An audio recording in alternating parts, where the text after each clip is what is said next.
करना चाहिए अब हमें। Okay sir, let's start. अभी 4:01 ही हुआ था तो मैं इसलिए थोड़ा सा वेट कर रही थी। कोई नहीं, क्योंकि हम चाह रहे थे कि प्रोफेसर प्रियरंजन के इनपुट को जितना ज्यादा हम ले सकें यूजफुल रहेगा। और I guess we are trying to record also, right? Yes sir. तो उससे ये होगा कि जो लोग नहीं जुड़ पा रहे हैं, कई इस टाइम कम्यूट कर रहे होते हैं या कुछ प्रैक्टिकल्स वगैरह में बिजी होते हैं, तो फिर जब हम रिकॉर्डिंग शेयर कर लेंगे तो I think they will be able to catch up. तो प्लीज। ठीक है सर, ठीक है। A very good afternoon to one and all. Once again, myself, Dr. Kamakshi Dumba, IQAC Coordinator of Wazir Ram Singh Government College, Dehri, welcome you all to the third session of Dehri Dialogues, a monthly national webinar series that has been started since July. And we have already conducted 2 sessions, one by Dr. Divya Singhal on building resilience among students, and the other one by Dr. Jayanti Datta on making students think. The third session, as you all know, today is by Dr. Priya Ranjan, who will talk about AI in education, a double-edged sword. And we have already had an opportunity to listen to Dr. Priya Ranjan in the national seminar on Indian knowledge systems that we held in February. And yes, at that time also we were thinking that we need another opportunity to listen to sir, and see, we've got another one. So over to you, Sachin sir, to introduce sir and start the session. Thank you ma'am. जैसा कि कामाक्षी जी कह रही थी कि हमने professor Priyaranjan को Indian knowledge system वाले seminar में सुना था, नागार्जुन पे जो उनका काम है उसके बारे में उन्होंने हमसे शेयर किया था। देखिए, जब भी कोई नई तकनीक आती है तो दोनों तरीके से लोग उसको देखते हैं। कुछ लोग जो हैं वो अर्ली अडॉप्टर्स होते हैं, उनको लगता है कि सभी दुखों का हल जो है वो मिल गया है, और कुछ लोग जिनको हर चीज पे शक करने की आदत होती है वो कहते हैं कि नहीं, इसमें जरूर कोई बहुत गहरी साजिश है और इससे जो है वो ह्यूमैनिटी जो है वो हमेशा के लिए खत्म हो जाएगी। तो जब आर्टिफिशियल इंटेलिजेंस आया तो उसके भी इसी तरह की प्रतिक्रिया उसमें भी देखने को मिली। कुछ लोग कहते थे कि इससे बहुत बदल जाएगी चीजें, कुछ लोग कहते थे कि बदलेंगी लेकिन नेगेटिव परिणाम उसके जो है वो ज्यादा होंगे। हम लोग शिक्षा से जुड़े हुए हैं और जैसा कि कामाक्षी जी ने कहा कि ये जो पूरी सीरीज है वो यही है कि जो हमारी जो रेगुलर क्लासरूम डिस्कशंस बच्चों से विषयों के बारे में होती है, उसमें जो लार्जर हायर एजुकेशन के कंसर्न्स हैं उन पे हम चर्चा नहीं कर पाते। तो ये एक प्लेटफॉर्म था जहां हम ऐसे मुद्दों पे चर्चा करें जो हमको अफेक्ट कर रहे हैं, चाहे हम उसको क्लासरूम में उसको यूज करें या ना करें।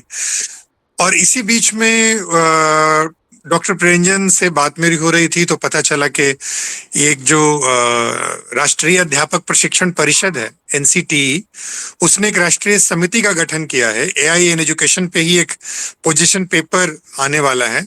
उसमें जो राष्ट्रीय समिति बनी है उसमें professor Priyaranjan is one of the member. तो मुझे लगा कि बहुत बढ़िया अपॉर्चुनिटी है, क्योंकि अब ये इस राष्ट्रीय स्तर के काम में सहभागिता दे रहे हैं, तो इनका अनुभव, पहले भी इनका एक क्षेत्र में अनुभव है। जो लोग ऐसे भी हमारे बीच जुड़े हैं जो शायद हमारे राष्ट्रीय सेमिनार जो भारतीय ज्ञान परंपरा पे थे उसमें नहीं जुड़े थे, उनके लिए मैं बहुत संक्षेप में इनका परिचय प्रस्तुत कर दूं। प्रोफेसर प्रियरंजन इलेक्ट्रिकल इंजीनियरिंग की है इन्होंने IIT खड़गपुर से, उसके बाद यूनिवर्सिटी ऑफ मैरीलैंड से MS किया है और वहीं से PhD की है, और वहां से लौटने के बाद ही started off from IIT Kanpur as a faculty, लेकिन उसके बाद भारत की बहुत सारी संस्थाओं में वो इंजीनियरिंग के प्रोफेसर रहे हैं। और if I am not wrong, he is perhaps one of the youngest dean of any engineering college in the country. और ये मेरा भी सौभाग्य है कि मैंने इनके साथ 6 साल बोर्डिंग स्कूल में एक साथ बिताया है, तो ये मेरे सहपाठी भी हैं। तो ये वैसे तो जैसा कि मैंने बताया कि ये मूलतः वैज्ञानिक हैं, लेकिन इनका साहित्य और दर्शन में भी बहुत गहरी रुचि है। और मुझे लगता है कि एक आदर्श शिक्षक को कभी भी अपने विषय में सीमित नहीं होना चाहिए, क्योंकि विषयों की सीमाएं हम अपनी सुविधा के लिए बना ली है, उससे जो ज्ञान की संपूर्णता है वो बाधित होती है। तो बस इतना ही संक्षिप्त परिचय देते हुए, बिना वक्त जाया किए हुए, प्रोसेस हम वही रखेंगे कि he will present for few minutes and then last 15-20 minutes आपके जो क्वेश्चंस होंगे will take. So welcome Priyaranjan. Thank you. So नमस्कार, गुड आफ्टरनून, वनक्कम। जैसा कि सचिन जी तो मेरे भ्राता जैसे हैं। हम लोग, जैसा कि वो हमेशा कहते हैं कि हम लोग सतीर्थ हैं, एटलीस्ट नेतरहाट तक सतीर्थ हैं। और कामाक्षी जी धन्यवाद मुझे फिर से आमंत्रित करने के लिए, और सभी श्रोताओं को मैं करबद्ध नमस्कार करता हूं कि आपने अपना बहुमूल्य समय दिया। शिक्षकों का समय बहुत ही मूल्यवान है, बिकॉज हम कभी सोचते हैं, कभी ये भी सोचते हैं कि विद्यार्थियों को क्या सिखाएं, तो मैं पूरा प्रयास करूंगा कि आप जो समय यहाँ पे दे रहे हैं उसका भरपूर उपयोग हो। तो जनरली लोग आगे जाते हैं, स्लाइड में आप फ्रंट स्लाइड देख रहे हैं, मैं थोड़ा सा पीछे जाऊंगा और मैं चाहता हूं कि आप ये स्लाइड देखें जिस पे लिखा हुआ है कि इदं नमः ऋषिभ्यः पूर्वजेभ्यः पूर्वेभ्यः पथिकृतभ्यः। ये मेरी फेवरेट लाइन है। मैं आपको ये कहना चाहता हूं कि ये जो हमारे रिसर्च की परंपरा है, शोध की परंपरा है, ज्ञान की परंपरा है, खोजने की परंपरा है, डिस्कवरी की परंपरा है, थीसिस लिखने की परंपरा है, और नए ज्ञान के उपार्जन की जो परंपरा है वो आज शुरू नहीं हुई है। मैं इन्हीं शब्दों में अपने पूर्वजों को, जो कि हमारे ऋषि थे, हमारे पूर्वज थे, और द अर्लीस्ट पाथ मेकर्स, जिसको हम बोलते हैं path finders, path makers, researchers, discovery people, ये ऋग्वेद से हमारे यहाँ परंपरा चल रही है। ऋग्वेद से तो मतलब लिखित में चल रही है। उसके पहले भी शायद बहुत लोग हुए होंगे भारतीय परंपरा में जिन्होंने कई चीजों को खोजा। जैसा कि पिछली बार कामाक्षी जी बता रही थी, हम लोगों ने नागार्जुन की बात की। उन्होंने 200 साल ईसा मसीह के जन्म के बाद उन्होंने एक बहुत ही फंडामेंटल सिस्टम दिया जिसके ऊपर आज प्रोबेबिलिटी थ्योरी और क्वांटम फिजिक्स काम करता है।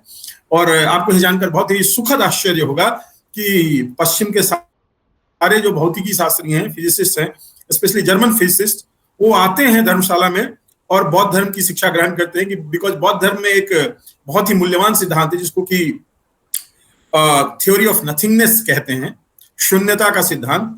वो सिद्धांत क्वांटम फिजिक्स से बहुत ही मिलता जुलता है और उसको समझने के कई सारे प्रयास किए जा रहे हैं बौद्धों के द्वारा, बौद्ध भिक्षुओं के द्वारा, और जो पश्चिम के फिजिसिस्ट हैं, भौतिकी शास्त्री हैं, उनके द्वारा। और दोनों मिल बैठ के क्वांटम फिजिक्स का सॉर्ट ऑफ उसको कैसे एक्सप्लेन किया जाए, उसको कैसे आगे बढ़ाया जाए, उसमें कैसे प्रोग्रेस किया जाए, उसका कर रहे हैं। तो मैं सिर्फ ये कहना चाहता हूं कि जिनको भी आज लगता है कि ये जो शोध की परंपरा है, जो रिसर्च की परंपरा है, वो आज हम लोगों ने शुरू की है, ऐसा है नहीं। हमें एक बार अपने पूर्वजों को याद करना चाहिए और उनको धन्यवाद देना चाहिए कि भारत की इस गौरवशाली परंपरा को, जिसमें कि ज्ञान को सबसे ऊंचे स्थल पर रखा गया है, उसके लिए अपने पूर्वजों को धन्यवाद देना चाहिए, अपने ऋषियों को धन्यवाद देना चाहिए। और जो अर्लीस्ट पाथ मेकर्स हैं, जो अर्लीस्ट पाथ फाइंडर्स हैं, जो अर्लीस्ट रिसर्चर्स हैं, पथिकृतभ्यः, ये पथिकृतभ्यः शब्द जो है ये अपने आप में एक बहुत ही मूल्यवान शब्द है, क्योंकि यह शब्द आपको जनरली मिलेगा नहीं। ये ऋग्वेद का शब्द है, आप देख लीजिए सारी चीजें लिखी हुई हैं। तो पथिकृतभ्यः की जो परंपरा है भारत में वो बहुत ही जबरदस्त है। अब हम मुख्य मुद्दे पे आते हैं। तो सबसे पहले देखते हैं कि फ्लिप साइड क्या है, एआई क्या है। हम ऑलरेडी समझते हैं आज के डेट में एआई जो है वो बहुत सारे टेक्स्ट को प्रोसेस करता है बहुत जल्दी। तो बच्चे आजकल उसको यूज कैसे कर रहे हैं, पहले उसको देखते हैं, फिर उसको समझेंगे कि उसका गुड यूज है या बैड यूज है। ठीक है, तो बच्चे क्या करते हैं, आज आप दीजिए कि आप फलानी कहानी पढ़ के आइए, ये चैप्टर पढ़ के आइए, ये वाला कोर्स पढ़ के आइए, ये वाला पोएम याद करके आइए। बच्चे क्या करते हैं, उसको एआई से कंप्रेस कर लेते हैं और 2 मिनट के भीतर उसका एब्स्ट्रैक्ट पढ़ के आ जाते हैं। ठीक है, दूसरा वो क्या कर रहे हैं, आपने दिया कि आप भारतीय संविधान पे ऐसे लिख के ले आइए, प्रेमचंद के सौंदर्य परंपरा पे ऐसे लिख के लाइए, मलिक मोहम्मद जायसी के भक्ति का वर्णन कीजिए। बच्चे ने क्या किया, गया एआई को दिया, AI generate 2 pages on Malik Muhammad Jayasi, और उसने आपको दे दिया। अब इसमें देखिए हो क्या रहा है, एक बहुत ही इंटरेस्टिंग और फंडामेंटल चीज यहां पे हो रही है। बच्चा अगर पढ़ता भी, कहीं से कॉपी भी करता, तो वो उसको कुछ समझता। कॉपी करने में थोड़ा ब्रेन सेल्स इंगेज होते हैं। अब ये जो कटिंग और पेस्टिंग इसने क्या किया है कि कंटेंट और बच्चे के ब्रेन सेल, बच्चे के दिमाग के बीच में जो एक कनेक्शन बनता था, वो चाहे आधे घंटे का हो, 10 मिनट का हो, 15 मिनट का हो, 5 मिनट का हो, वो बिल्कुल खत्म हो गया है। बच्चा क्या करता है, कोई भी एआई से मलिक मोहम्मद जायसी का ऐसे उठाया और फटाफट पेस्ट कर दिया, आपको भेज दिया।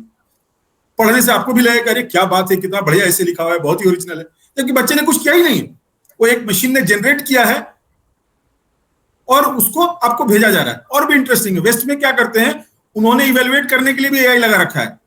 तो हो क्या रहा है, देखिए बहुत इंटरेस्टिंग सिस्टम है। एक एआई मलिक मोहम्मद जायसी पे से जनरेट कर रहा है और दूसरा एआई उसको इवेलुएट कर रहा है। Human beings are totally cut off from the education process. आप समझ रहे हैं, this is almost like hilarious, ये जोक है, this is not education at all. बच्चा घर गया, उसने एआई से कुछ जनरेट किया, उसने स्कूल को दिया, स्कूल के एआई ने उसको ग्रेड किया, व्हाटएवर ग्रेड, और इसमें ना तो बच्चा इन्वॉल्व है ना टीचर इन्वॉल्व है। This is not a process of teaching at all together. इस बात को आप समझिए। मैंने इस बात को बहुत पहले रियलाइज कर लिया था, और मैंने सबसे पहले जब मैं ज्वाइन करता हूं कहीं भी यूनिवर्सिटी में, मेरा पहला रूल है कि बच्चे हैंड रिटन असाइनमेंट सबमिट करेंगे। आई डोंट केयर कि बच्चे कहां से पढ़ रहे हैं, बच्चे किताब से पढ़ रहे हैं, इंटरनेट से पढ़ रहे हैं, एआई से पढ़ रहे हैं, वो guest paper, notebook, atom bomb, कहीं से भी आप पढ़ लीजिए, कंटेंट कहीं से भी लीजिए, लेकिन आपको हाथ से लिखना है। मैं चाहता हूं कि 15-20 मिनट तक बच्चे का ब्रेन सेल और कंटेंट आपस में कनेक्ट हो। That's the minimal requirement I have. आप इस बात को समझिए कि एआई सूचना का एक स्रोत है। इसका मतलब यह नहीं है कि एआई आपके दिमाग में शिफ्ट हो गया है। जो भी सूचना का स्रोत, चाहे एआई हो, इंटरनेट हो, किताब हो, किसी की कृति हो, कविता हो, कहानी हो, निबंध हो, कुछ भी हो सकता है, लेकिन जब तक आप उसको पढ़ के उसको समझेंगे नहीं, तब तक वो आपका मटेरियल नहीं है। आप उसके ऊपर क्रिटिक तरीके से नहीं कर सकते। So main thing, the problem which AI has created is that it has generated so many shortcuts that students are getting away without reading the chapter, without thinking about the chapter, without writing the chapter, and forget about critical thinking.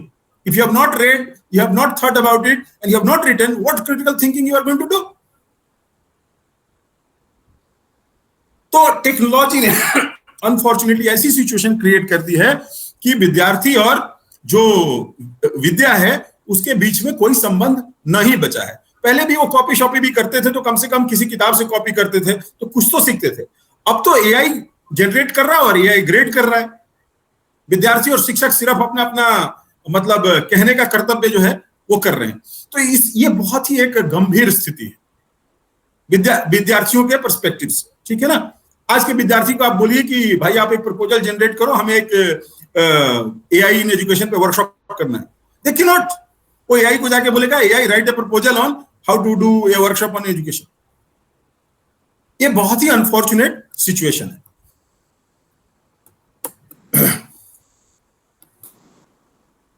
Alright, अब देखिए इसका impact में क्या होता है। Comprehension जिसको हम ये बोलते हैं, आप हम लोग के टाइम में इंग्लिश में क्या होता था, एक पैराग्राफ दिया रहता था, उसमें पैराग्राफ को पढ़ के आपको कुछ क्वेश्चन आंसर करना होता था। आज के डेट में the child can not comprehend. उससे मैं क्या कहना क्या चाहता हूं कि अगर आप उसको एक पैराग्राफ दे दें, हिंदी में, अंग्रेजी में, पहाड़ी में, किसी भी भाषा या किसी भी साहित्य में, वो उसको पढ़ के प्रश्न का उत्तर कर नहीं सकता है। बिकॉज ये जो कैपेबिलिटी पहले डेवलप होती थी किताब पढ़ के या कहानी, कविता, निबंध, जो भी सूचनाएं थी वो पढ़ के होती थी, वो डेवलप ही नहीं हुए। उसने वो पढ़ के आंसर करना सीखा ही नहीं है। वो तो सीधा एआई को जाके बोलता है कि AI answer all this questions. और एआई ने क्या किया है, इंटरनेट से सारा कुछ डाउनलोड करके रखा हुआ है, तो उसमें से कुछ निकाल के जो भी उसको रेलेवेंट लगता है वो डाल देता है और वो आके स्कूल के एआई में सबमिट हो जाता है। अब इसको समझने का सबसे अच्छा तरीका है कि आप बच्चे को खड़ा करिए स्कूल में, ठीक है। बोलिए कि भाई तुम बताओ 20 देशों की राजधानी बताओ। उसको 20 देश ही नहीं पता है, राजधानी तो बहुत दूर की चीज है। जबकि हमारे यहाँ एक शिक्षक होते थे सुरेश प्रसाद यादव जी, उन्होंने करीब करीब विश्व के कुछ 200 प्लस देशों की राजधानी, देश और वो किस लिए फेमस है वो सारा याद करा दिया था। मुझे आज भी याद है कि पेरू, लिमा, चांदी, कपास, ग्रीनलैंड, गॉड थॉ, हिमाच्छादित, ठीक है। तो ऐसी चीजें जो हैं आज के बच्चों में आपको मिलेंगी ही नहीं। और बच्चे एक्चुअली आर्ग्यू करते हैं कि उसकी जरूरत नहीं है, जबकि मैं कहता हूं कि जरूरत है। जो चीजें हम लोगों ने पढ़ी हैं, जब मैं अमेरिका में था तो पेरू पे डिस्कशन चलता था, तो मुझे पता था कि पेरू, लिमा, चांदी, कपास, and a lot of people were shocked of all races, ठीक है। तो इन क्लास में जब आप बच्चे को लाइव चैलेंज करते हैं, जहां पे अवेलेबल एआई नहीं है, वहां पे बच्चे फेल होना शुरू हो जाते हैं। वो बहुत ही एक शर्मिंदगी का मातम खड़ा हो जाता है, ठीक है। तो इसको हमें इस तरह से लेना है कि एक अपॉर्चुनिटी है कि हम बच्चों को पहले से भी बेहतर के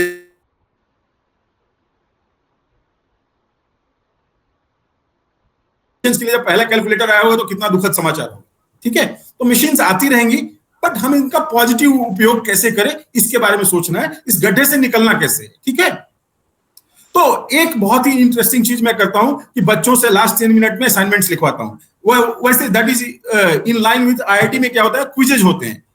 वहां पे 1 घंटे की क्लास में 55 मिनट पढ़ाता है टीचर और 5 मिनट के लिए एक प्रॉब्लम दे देगा, आपको क्लास में लिखना है बिना किसी एआई के, बिना कैलकुलेटर के, बिना किसी इलेक्ट्रॉनिक हेल्प के। तो उस तरह की जो चीजें हैं वो बिल्कुल आपको वापस हेल्प करेंगे। अभी आपने पता नहीं देखा है कि नहीं, हार्वर्ड के एक टीचर ने अपेरेंटली बोला है कि we have to get back to hand written assignments, hand written work, hand written exams. That's the only way we can save our children and their education. And I totally agree with that, ठीक है ना। जब तक बच्चों का content से contact नहीं बनेगा और उसको बढ़ाया नहीं जाएगा, हमारे बच्चे मतलब मानसिक रूप से बैंकरप्ट होते जाएंगे, मानसिक रूप से आलसी होते जाएंगे। और इसमें एक बहुत ही अच्छी इंटरेस्टिंग थ्योरी है एक्चुअली लेमार्क की, पता नहीं आप लोगों को पता है कि नहीं। लेमार्क ने कहा कि जो अंग या प्रत्यंग आप यूज नहीं करेंगे, मेंटल फैकल्टी अगर आप यूज नहीं करेंगे, तो आपका next generation will lose it. What is the example? अब इस एग्जांपल काफी इंटरेस्टिंग दिया कि देखिए सांप अपने पैरों को यूज नहीं करता था तो सांप के पैर नहीं रहे, सांप के पैर गायब हो गए। जिराफ रेगिस्तानी इलाके में था तो वहां जो झाड़ियां होती थी बहुत ऊंची होती थी, तो गर्दन को खींचता रहता था। जनरेशन बाय जनरेशन जिराफ की गर्दन लंबी होती चली गई। These are the natural adaptation. तो मैं कहना यह चाहता हूं इस कंटेक्स्ट में कि अगर शिक्षक और विद्यार्थी अपने दिमाग को यूज नहीं करेंगे जैसे वो पहले करते थे, कंटेंट के साथ उनका कनेक्शन घटेगा, तो धीरे धीरे दिमाग का साइज जो पहले बढ़ रहा था छोटा होता जाएगा और कुछ दिन में, कुछ जनरेशन में दिमाग एक्चुअली सूक्ष्म से सूक्ष्मतर होता जाएगा। और ये बायोलॉजी इवोल्यूशन इसी तरह से काम करता है। ऑलराइट, तो अब देखिए कि इसको हम लोग को सॉल्व कैसे करना है। ठीक है, पहली बात कि आप अपने विद्यार्थियों से जो एक्सपेक्टेशंस है उसको कम करिए। आपको लगता है कि आपका विद्यार्थी आइंस्टाइन होने वाला है, चंद्रशेखर होने वाला है, शंकराचार्य होने वाला है, नहीं, भूल जाइए, ऑफ कोर्स नॉट। आप अपने विद्यार्थियों से मिनिमल एक्सपेक्टेशन रखिए और अपने मेथोडोलॉजी को चेंज करिए। दूसरा उसमें क्या है कि एक्टिव पार्टिसिपेशन, क्लास को ऐसा बनाइए जिसमें बच्चों का दिमाग इंगेज हो। क्लास को ऑलमोस्ट क्विज प्रोग्राम की तरह कर दीजिए। आप कुछ दिखाइए, जैसे आप स्लाइड्स अगर पढ़ाते हैं या पढ़ाती हैं तो उसमें दिखाइए, बोलिए कि एक्सप्लेन करो भाई यहाँ पे क्या सिचुएशन है, ये विश्व का कौन सा पार्ट है, ये कौन सा हिस्टोरिकल फिगर है, ये कौन सा गणित है, ये कौन सा फिजिक्स है। ऐसा करिए कि बच्चा कंप्यूटर के बजाय अपने दिमाग से उत्तर दे। तीसरा, हैंड रिटेन। जब तक आप चीजों को हैंड रिटेन नहीं करेंगी, विद्यार्थी को आप कंटेंट से कनेक्ट नहीं कर सकती है। और सबसे इंपॉर्टेंट यही है कि विद्या का जो मूल है उसके साथ दिमाग को कनेक्ट किया जाए। बीच में जो कंप्यूटर आ गया है वो टीचर को भी अपना दिमाग विद्या से कनेक्ट करने से रोकता है और स्टूडेंट को भी।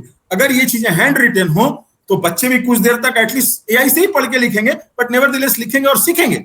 मैंने देखा है कि जब मैंने हैंड रिटन करवाता हूं, students are far more vigilant and far more learning way faster than जबकि वो इलेक्ट्रॉनिक करते हैं जिसमें कि वो कट पेस्ट करते हैं। और मुझे भी पढ़ने में से पता चलता है कि एक्चुअली विद्यार्थी सोच क्या रहा है। भले ही हो सकता है एआई के थ्रू ही सोच रहा हो, लेकिन विद्यार्थी सोच क्या रहे हैं, उनकी स्थिति क्या है, उनकी मानसिक स्थिति क्या है।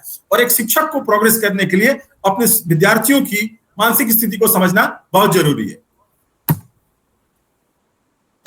ओके, सो क्राइसिस जो है उसको मैं थोड़ा सा और अब अनफोल्ड करता हूं। ये और नेगेटिव नहीं है, बट थोड़ा सा नेगेटिव कुछ तो इंपैक्ट है ही, जो कि मैं आपसे एक्सप्लिसिटली शेयर करना चाहता हूं। रीडिंग वर्सेस थिंकिंग, ओके, ये कंप्लीटली खत्म हो गया है because this is being done by AI. आपने क्या किया कि 10 पेज के ऐसे को एआई को बोला कि AI compress it as an abstract of 10 lines. The whole point of reading and thinking is gone, lost. Okay, comprehension barriers, why are they arising? Because rather than reading and critically thinking about 10 pages, you are thinking only about 10 lines. So that capability is slowly reducing. Finally, the biggest problem is shortcut culture. Everything is being shortcut, right? 10 page essay is 10 lines. Writing has been outsourced to AI. Your critical mental faculty is not active at all because all the writing, thinking and reading is being done by AI, not by you. So AI's brain is growing, not yours. I knew a guy who used to jog on his bike, and then he'll complain that why he's not losing weight. So you can understand the analogy. So पहले हम लोग क्या करते थे, कई लोग library में दिन भर बैठे रहते थे और मजा आता था। पढ़ने का एक मतलब जुनून होता था और लोग कभी नॉवेल पढ़ रहे हैं, कभी यात्रा वृतांत पढ़ रहे हैं, कभी आत्मकथाएं पढ़ रहे हैं, वो सारी चीजें अब खत्म होती जा रही हैं। बच्चे क्या आजकल खोज रहे हैं, मेरा खुद का बेटा है, वो बोलता है कि पढ़ने के बजाय daddy can we watch a movie, can we watch a video, can we watch a documentary. आज का जो इंफॉर्मेशन जो हॉगिंग है वो विजुअल हो गया है रादर देन रीडिंग हो गया है। और विजुअल होने से समस्या क्या हो गई है कि जो एक क्रिटिकल थिंकिंग होती थी ब्रेन में, वो धीरे धीरे कम हो गई है। उसके बाद रिसर्च स्किल कम हो रहे हैं, क्योंकि जब तक आप सोचेंगे नहीं, जब तक आप पढ़ेंगे नहीं, जब तक आप किसी चीज को क्रिटिसाइज नहीं करेंगे, उसमें से नया आइडिया निकालना, उसको रिफॉर्म करना, उसको चेंज करना, उसको अपग्रेड करना, उसको रीडिजाइन करना, उसको कस्टमाइज करना बहुत ही मुश्किल है। See in research community we say that devil is in details, और जब तक डिटेल में वेदर यू और AI go, we can not do anything new. क्योंकि पहले समझना है सिस्टम को, एक्चुअली सिस्टम है कैसा। हाथी को पहले समझिए, तब नया तरह का आप हाथी डिजाइन कर सकते हैं। जब करंट हाथी की आपको समझ नहीं है तो नया हाथी कैसे डिजाइन करेंगे। और क्या हो रहा है कि अब तो लाइब्रेरी एक ऐतिहासिक प्लेस हो गया है, ठीक है। इंटरनेट पे भी ऐसा नहीं कि बहुत लोग पढ़ रहे हैं, वो पढ़ तभी रहे हैं जब उनको जरूरत है, और वो भी शॉर्टकट मिनिमल कीवर्ड सर्च करके पढ़ रहे हैं। हालत अब ये हो गई है कि कंट्रोल एफ करते करते लोगों ने किताब में कंट्रोल एफ करना शुरू कर दिया है। तो वो तो पेपर वाली किताब है, उसमें तो कंट्रोल एफ काम नहीं करेगा। And when it doesn't work people get irritated, because उनको आदत है कीवर्ड खोजने की, पढ़ने की आदत नहीं है, कीवर्ड खोजने की आदत है। तो ये सारी चीजें एक बहुत ही अजीब तरीके का माहौल लेके चल रही हैं, जिसमें कि ज्ञान has been outsourced to a device, and device is getting more intelligent than the human being. That's the de facto situation. Okay, अब स्टूडेंट्स क्या बोल रहे हैं? स्टूडेंट्स बोल रहे हैं कि हम क्यों पढ़ें, राइट? वो तो क्लास में डिस्कस ही नहीं होता, पढ़ने का कोई फायदा ही नहीं है, मैम कभी ग्रेड ही नहीं करती हैं, टीचर कभी पूछते ही नहीं है। दूसरा उनका पॉइंट है कि रीडिंग का गोल क्या है, रीडिंग से हमें क्या फायदा होगा। हमने होमी जहांगीर भाभा की जीवनी पढ़ ली, उससे क्या होना है? महात्मा गांधी की जीवनी पढ़ ली, उससे क्या होना है? तीसरा, फैकल्टी पे भी प्रेशर बहुत ज्यादा है। आप किसी भी स्कूल कॉलेज में आज के डेट में चले जाइए, कहीं भी फुल फैकल्टी नहीं है, कुछ 30%, 40%, 50%, even IITs are running at 50%, ठीक है। तो हर जगह स्ट्रेस बहुत ज्यादा है फैकल्टी पे, and they are not able to give the personalised attention to the students, which is further deteriorating the whole cause. That's why students actually are going in the shelter of AI. कि teacher के पास तो time ही नहीं, हम जाके क्या करेंगे, हम AI से ही पूछ लेते हैं। तो situation is very complicated and AI is not helping the situation. Okay? But क्या इसको कैसे हम टर्न बैक कर सकते हैं? अगर आप देखिए तो पोस्ट पैंडेमिक में कई सारी रिकवरीज हुई हैं। इसको कैसे हम छोटा कर सकते हैं? क्लासरूम को छोटा करिए, ट्यूटोरियल्स करिए। मशीन से हमें प्रॉब्लम नहीं है, मशीन के एब्यूज से प्रॉब्लम है। AI as a resource is a great thing, but when AI is everything, that's when the problem starts. इसके पहले बच्चे इंटरनेट से पढ़ ही रहे थे, इसके पहले लाइब्रेरी से पढ़ ही रहे थे, इसके पहले किताबें पढ़ ही रहे थे, इसके पहले वो ऑब्जर्वेशन कर ही रहे थे, डेटा कलेक्ट कर ही रहे थे, वो those were actually encouraged. अभी क्या हो रहा है कि पहले डेटा कलेक्ट करके उसका कुछ मिसमैच करते थे, उसका कुछ एनालिसिस करते थे, अब वो एनालिसिस AI के पास चली जा रही है। That is the problem. AI का यूज प्रॉब्लम नहीं है, एब्यूज प्रॉब्लम। जैसा कि चाणक्य ने हमेशा कहा, अति सर्वत्र वर्जय। मेरा सिर्फ ये मानना है कि AI बच्चे एक रिसोर्स, एक नॉलेज पूल की तरह यूज करे, वो भी with some sceptical attitude, because AI is not always correct. जैसा कि पता नहीं आप लोगों को पता है कि नहीं, AI हैलुसिनेट करता है। थोड़ा सा मैं हैलुसिनेशन के बारे में आपको बता दूं, अगर आप साइकोलॉजी का लिटरेचर पढ़ते हैं तो उसमें दो तरह के चीजें होती हैं, हैलुसिनेशन एंड इल्यूजन। तो इल्यूजन में क्या होता है कि there is a stimuli but you are misperceiving it. जैसे वहां पे पेड़ है बट आपको लग रहा है कि कोई जानवर है, ठीक है। बट हैलुसिनेशन बहुत ही अजीब तरीके की चीज है, वहां पे कुछ नहीं है, फिर भी आपको लग रहा है कि वहां पे कुछ है। तो AI क्या करता है? हैलुसिनेट करता है, कई सारा इंफॉर्मेशन उसके पास नहीं है, तो रादर देन सेइंग कि मेरे पास वो इंफॉर्मेशन नहीं है, वो बोलता है, कुछ मेकअप करके बोलता है। अभी रिसेंटली AI ने क्या किया कि एक जगह डेटाबेस ही डिलीट कर दिया और उसका झूठ बोल रहा था कि मैंने डिलीट नहीं किया है, वो उसके लॉग से बाद में पता चला कि उसने डिलीट किया है।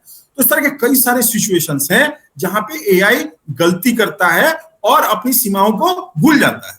हैलुसिनेशन ये एक बहुत अच्छा एग्जांपल है जहां पे AI का जो गार्डरेल है, जो उसकी सीमा है, उसके परे जाके काम करता है। जहां पे इंफॉर्मेशन नहीं है वहां पे वो इंफॉर्मेशन बनाना शुरू कर देता है।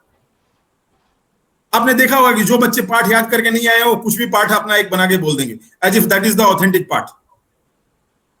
तो एआई को एक बच्चे की तरह ट्रीट करिए। अगर उसके पास कुछ वर्दी ऑफ टेकिंग है, नॉलेजेबल चीजें हैं, उससे जरूर लें, बट विथ ए स्केप्टिसिज्म, अपना गार्ड डाउन ना करें। ठीक है, पहले आप समझिए कि एआई सही में सच बोल रहा है, झूठ बोल रहा है, या ऐसी मसाला बना रहा है। बिकॉज एआई बहुत गलतियां करता है, and AI by any means is not cure of all. आपको भी पता है, हमारे विद्यालय में अमेरिकाना होती थी, हमारे विद्यालय में ब्रिटानिका होती थी, सचिन जी बताएंगे, बट उसमें भी सब कुछ नहीं है। अभी हाल में हमें एक शब्द मिला जो कि पहाड़ों में जाके खोजा गया। सचिन जी को ये बात मालूम है? वो सब ना तो आपको इंटरनेट पे मिलेगा, ना एआई में मिलेगा, ना गूगल में मिलेगा, ना ब्रिटानिका में मिलेगा, और ना अमेरिकाना में मिलेगा। तो कोई भी नॉलेज सिस्टम कंप्लीट नहीं है, कोई भी knowledge system know everything and solution to everything नहीं है। मैं आपको पहली चीज बताना चाहता हूं कि नॉलेज कम्युनिटी में जितने भी रिसर्चर हैं, पहला प्रिंसिपल है diversity of your sources, so that chances of error can be minimised, and we never go by just one source. और हमेशा हम लोग 3-4 सोर्स मिलाते हैं। मैं न्यूज़पेपर भी एक कभी नहीं पढ़ता, 3-4 पढ़ता हूं, और उसमें से जो कॉमन निकलता है वो मुझे लगता है कि शायद सत्य होगा, या हो सकता है बायस इतना ज्यादा है कि वो भी झूठ हो। ठीक है, तो इसमें मैथ में एक थ्योरम है जो बोलता है कि जब नॉइजी सोर्सेज हैं तो ढेर सारे सोर्सेज को पढ़ के आप एवरेज आउट करेंगे तो चांसेज आर हायर कि आपको सही बात पता चलेगी। ठीक है, now how do we build incentives so that students actually read books also? So firstly, books has to be interesting, books have to be exciting, and दूसरा टीचर को चाहिए कि बुक्स का जो पैराग्राफ्स है, जो टाइटल्स है, जो कवरेज है, जो एब्स्ट्रैक्ट है, उसको आप क्लास में डिस्कस करें, तब जाके बच्चे पढ़ेंगे। अदरवाइज बच्चे बोलते हैं हम बुक पढ़ के जाते हैं, होता कुछ नहीं है। अच्छा, टीचर साइड की स्टोरी है कि हम क्या क्या करें, हम जाके जनगणना करें, वोटिंग कराएं, बच्चों को संभालें, एग्जाम लें, टेबलेटिंग करें, या क्या करें? तो दोनों साइड से इश्यूज हैं, और मैं नहीं कह रहा हूं कि ये प्रॉब्लम आसानी से सॉल्व किया जा सकता है। Of course, number of teachers have to be increased, their training has to be upgraded, and AI also has to understand that it should not lie, it should not hallucinate, and certainly should not make up information to look smart, because sooner or later it will get caught.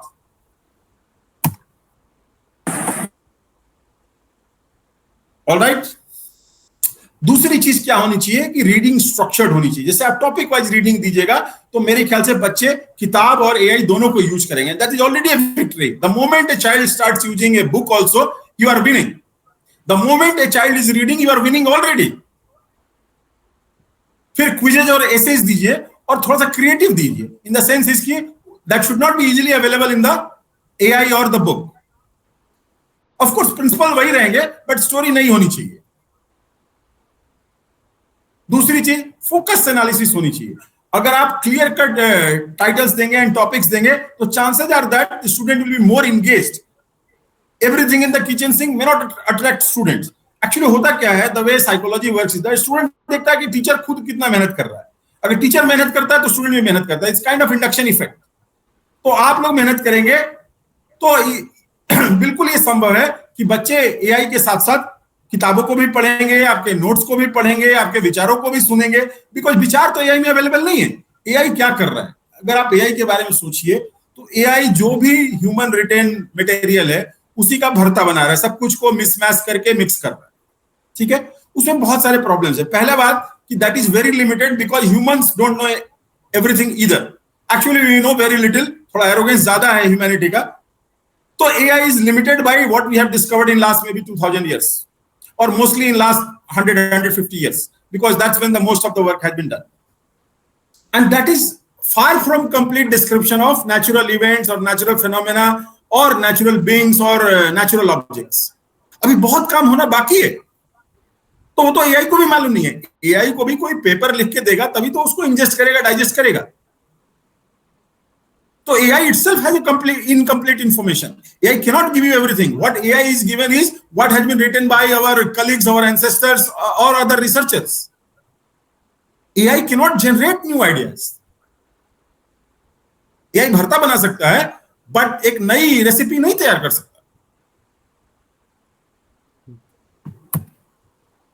दूसरी चीज क्या हो रही है कि आज के शिक्षा में अगर आप देखें, और मैं अपने बेटे से ही सीखता हूं, उसको हर चीज विजुअल चाहिए, उसको हर चीज वीडियो में चाहिए, रिटन नहीं चाहिए।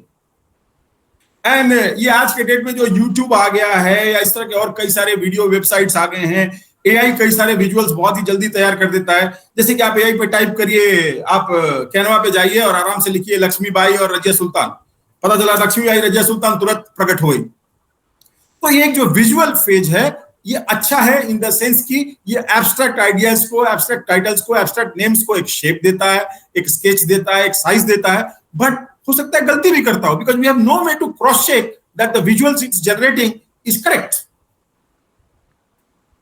अब ये इसमें बहुत सारा इशू हो सकता है कि किसी हिंदू गॉडेस को वो मुस्लिम फीचर्स दे दे, या किसी मुस्लिम रेस्पेक्टेड फिगर को वो हिंदू फीचर्स या क्रिश्चियन फीचर्स दे दे। तो ये बहुत सारी चीजों में इस तरह के बहुत सारे विवाद भी हो सकते हैं, और एआई को तो पता नहीं है कि ये सब विवाद हो सकता है। एआई का सबसे बड़ा प्रॉब्लम है कि उसकी कोई ह्यूमन सेंसिटिविटी नहीं है, उसका कोई कंटेक्स्ट नहीं है। और मुझे लगता है कि एजुकेशन में, शिक्षा में परिप्रेक्ष्य बहुत जरूरी है। कौन सी चीज कहां लागू होगी ये अगर हम ना ठीक से समझें तो बहुत सारी गलतियां होती है, एब्सर्डिटी हो जाती है, वो जोक हो जाता है। हैविंग सेड दैट, एआई की जो विजुअल कैपेबिलिटी है उसको हम सेंसिटिवली और सेंसिबली अगर यूज करें तो पाठ आसान हो जाएगा, इसमें भी कोई दो मत नहीं है। जैसे ज्योग्राफी ही है, अगर आप इंडिया को दिखा रहे हैं तो इंडिया को you can depict as a their dance, their music, their vegetation, their agriculture, their people. It will be a far better way to explain India to a Western audience as compared to just drawing the map.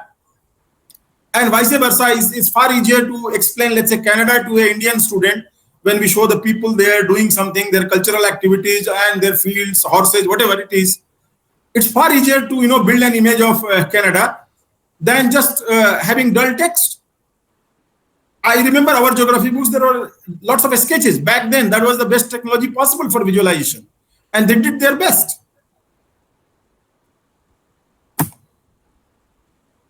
So, having said both sides, मैं आमंत्रित करूंगा आप लोगों को इन सब चीजों के बारे में सोचने के लिए कि आज के परिप्रेक्ष्य में, आज के शिक्षा के परिप्रेक्ष्य में हमारे बच्चों के जीवन में एआई का क्या रोल है। AI can process information fast, but is that all to education? It can visualize, but is the visualization correct? It can generate essay, but is that essay factually gradable? तो इन सब बातों को सोचने में आगे हम रीडिंग को कैसे इंस्पायर करेंगे। बच्चा भले एआई से पढ़े, बट पढ़े तो सही। अब तो बच्चे पढ़ ही गए, उसने तो गया लिखा कि generate me biography of Humayun and Humayun's biography generated and submitted as an assignment. बच्चा और हुमायूं का तो कांटेक्ट ही नहीं हुआ। सो इसको हमें सोचना होगा कि हम कैसे एआई की कैपेबिलिटी को एजुकेशन में इस तरह से लेके आए ताकि बच्चों का भला हो। वही चीज आप करें कि आप हुमायूं की जीवनी भले ही एआई से जनरेट करें, बट उसको लिखें, उसको डिपिक्ट करें, उसको ड्रॉ करें, तो शायद मेरे ख्याल से it will be best of both worlds.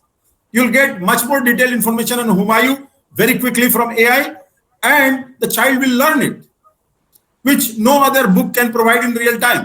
Similarly, अगर आपके बच्चे मान लीजिए कि विजुअली चैलेंज हैं, तो उसको आप ब्रेल में जनरेट कर सकते हैं ऑन द फ्लाई। बच्चे और दिव्यांग हैं, उसको उनके तरफ से काफी आसानी से अडेप्ट किया जा सकता है। ये एआई की विशेषता है जो कि किताबें नहीं की जा सकती।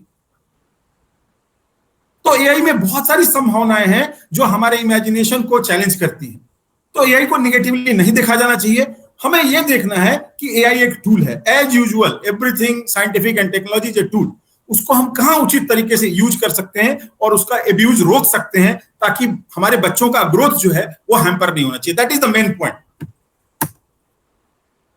अब एआई का पेडागोजी में क्या स्थान है, हम इसको कैसे एडेप्ट करें ताकि हमारे बच्चों का भविष्य हमेशा उज्जवल रहे, बच्चे पढ़ते भी रहें, सोचते भी रहें, क्रिटिकल थिंकिंग भी करते रहें, एंड थैंक्स टू एआई उनको detail information in the most remote corner of India भी मिल जाए। अब देखिए एआई बहुत अमेजिंग चीज है। अब आप सोचिए कि आप नागालैंड के किसी गांव में है या मणिपुर के किसी गांव में है जहां इंटरनेट भी दिन भर नहीं आता है, हो सकता है इंटरनेट 2 ही घंटे के लिए आता हो, उतना समय में आप डाउनलोड कर लीजिए इंफॉर्मेशन और उसको पढ़िए, जो कि कोई भी किताब नहीं दे सकती है। एआई इन इवैल्यूएशन, किस तरह से एआई से इवैल्यूएशन करवाया जाए। अब जैसे ऑब्जेक्टिव टाइप है, उसको कंप्यूटर ऑटोमेटिकली कर देगा, अगर आप आंसर की पहले ही प्रोग्राम कर देंगे तो वो कर देगा। आज के डेट में जब टीचर नोट जनरेट करते हैं using computer and AI, you can generate your note much more easily. और खासकर जो अंग्रेजी भाषी छात्र हैं और शिक्षक हैं, उनके लिए तो एआई वरदान है। आप आराम से हिंदी में लिखिए, या आप तमिल में लिखिए, मलयालम में लिखिए, तेलुगु में लिखिए, उसको आसानी से एआई ट्रांसलेट कर देगा। इवन मैं भी लिखता हूं तो चूंकि ओरिजिनली मैं भी हिंदी भाषी हूं, तो ए हिंदी मेरा बहुत गड़बड़ होता है। और मेरे जो पीएचडी एडवाइजर प्रोफेसर आबिद थे, वो बोलते थे कि Priya your English is perfect except a and the. तो जो मैं भी लिखता हूं, एक बार मैं भी एआई को दिखा लेता हूं कि भाई इसमें आर्टिकल लगा दो जरा, बिकॉज हमारे यहाँ आर्टिकल नहीं लगाते। हिंदी में क्या करते हैं, हम स्ट्रेस पैटर्न से बोलते हैं। तो एआई के बहुत सारे पॉजिटिव यूसेज हैं जो अदरवाइज नहीं हो सकते हैं। आपको कोई विजुअल जनरेट करना है, आपके दिमाग में एक अच्छा थॉमस एडिसन ने कैसे बल्ब जनरेट किया होगा, तो थॉमस एडिसन और बल्ब का एक जॉइंट पिक्चर मिल जाता तो बड़ा मजा आता। तो आप एआई में जनरेट कर लीजिए, कोई प्रॉब्लम नहीं है। Now AI in research and classroom practice, right. तो ये आपको डिसाइड करना है कि आपको किस तरह से एआई को यूज करना है, उसका विजुअल कैसे यूज करना है, उसका वीडियो कैसे यूज करना है, उसका साउंड कैसे यूज करना है, और वो जो infinite amount of information, unverified information आपको खिला रहा है, उसको कैसे यूज करना है। So many times you'll have to cross-check the information which AI is giving you with available books and other resources available in library. हो सकता है कि कई बार वो चीज आपको लेके लाइब्रेरी में जानी पड़े और देखना पड़े कि सही बोल रहा है गलत बोल रहा है, because AI for one thing should not be trusted. It's a tool of imagination and computation, not factual. AI gives no factual guarantees. अगर आप किसी को सिमुलेट कर रहे हैं, मान लीजिए आप एरोप्लेन पढ़ा रही हैं, तो एरोप्लेन कैसे बनता है, उसका डिजाइन कैसे होता है, उड़ता है कैसे दिखता है, ये सारों की पिक्चर बहुत वो 2 मिनट में तैयार कर देगा, बट वो करेक्ट है इसकी कोई गारंटी नहीं। So what I would say is that AI should be used as a tool of imagination, not factuality. Factuality should happen in the classroom in the most rigorous way. But आप कुछ imagine करना चाहती हैं, जैसे कि मैं एक देवी देवता का कोई, मेरे पास नया देवी देवता का मॉडल है, उसके लिए मैं विजुअल जनरेट करना चाहता हूं, AI is there.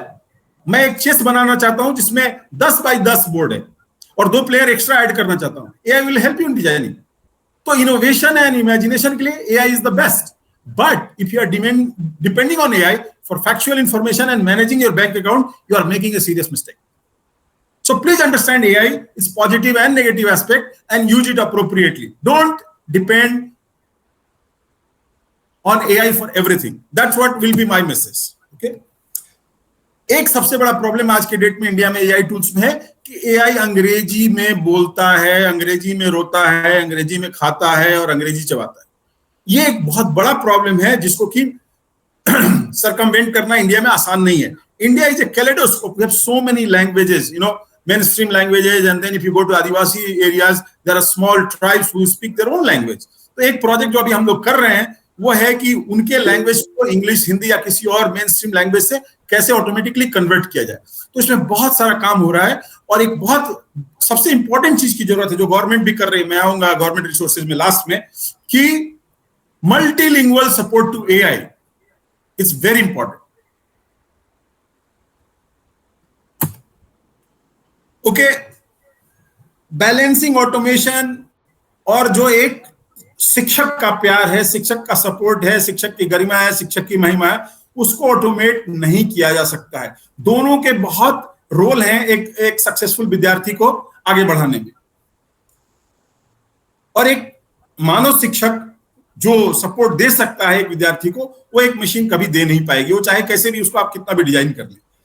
और कई सारी चीजें जो इनफाइनिटीट्यूड ऑफ इंफॉर्मेशन जो मशीन लेके आती है वो शिक्षक कभी ला नहीं पाएगा, बिकॉज कोई भी शिक्षक उतना याद नहीं कर सकता है। तो हमारा कहना यह है कि दोनों का उपयोग होना चाहिए, बैलेंस को खोना नहीं है। एक बहुत ही इंटरेस्टिंग थ्योरी है कि ग्रुप में लोगों को कैसे यूज करते हैं, उसको मिक्स इनिशिएटिव थ्योरी बोलते हैं। ठीक है, मिक्स इनिशिएटिव थ्योरी कहता है कि ग्रुप में तरह तरह के कैपेबिलिटी के लोग होते हैं, तो जो काम सबसे अच्छा कर सकता है उसको वो रोल मिलना चाहिए। फॉर एग्जाम्पल, मान लीजिए कि एक सिंगर है और एक कुक है ग्रुप में, तो सिंगर को गाने का रोल मिलना चाहिए और कुक को खाना बनाने का रोल मिलना चाहिए as per mix initiative. But India में क्या होता है, कुक को गाने का रोल दे दिया जाता है और सिंगर